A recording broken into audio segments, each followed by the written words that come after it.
Hello students. So today we are going to see Faraday's law of electromagnetic induction. So before going to the Faraday's law of electromagnetic induction, let us see what is a magnetic flux. So these are all some lines of magnetic lines. So magnetic flux is nothing but it is a quantity of magnetic field lines linked to surface area is known as a magnetic flux. It means nothing but, so here you are having some magnetic field lines. So the magnetic flux indicates the quantity of magnetic field lines linking to the surface area is known as a magnetic flux.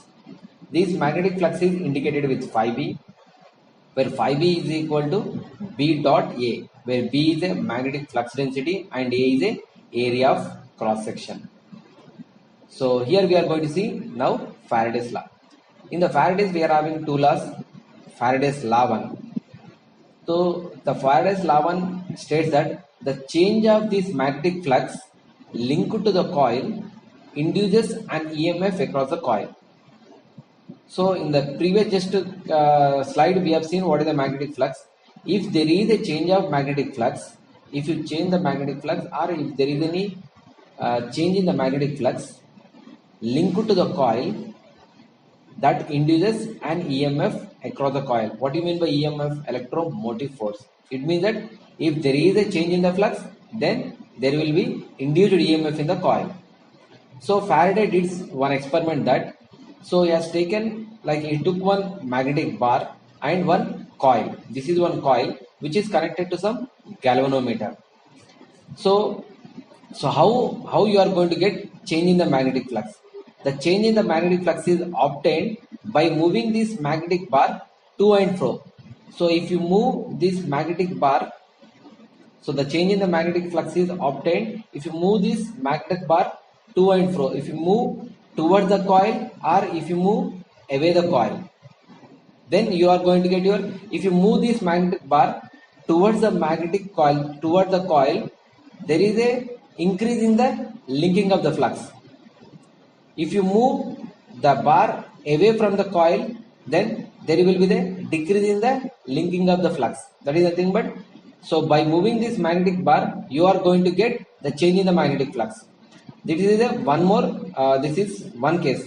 So in other case, if you move this coil to and fro from the magnet bar, then also you are going to get your change in the magnetic flux. This magnetic flux, he observed that when the magnetic flux linked to the coil changed, then he observed some induced EMF in the coil. This induced EMF caused some current to flow in the coil. So this is your law 1. Next, law 2. The EMF induced across the coil is equal to the rate of change of the flux. So that is, E is your EMF. EMF, the units for your EMF is volts.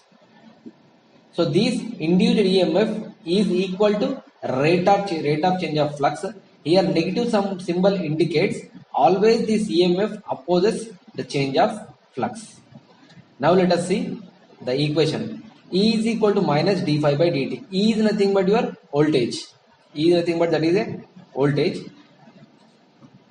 That is your EMF. So E is equal to minus d phi b by dt. So this is your flux. So in the magnetostatistics, the flux is equal to which is the surface integration of B dot ds. Flux is equal to surface integration of B dot ds. So while discussing in the electrostatistics, V is equal to, that is voltage is equal to the line integration of E dot dl. We have considered this one, line integration of E dot dl. So this EMF is nothing but this is one type of voltage. So in a place of this, we can write line integration of E dot dl is equal to minus, in a place of phi, that is your flux, here you can write surface integration of d by dt of B dot ds. B dot. By using the Stokes theorem, this line integration of E dot dl, this can be written as the surface integration of del cross E into ds.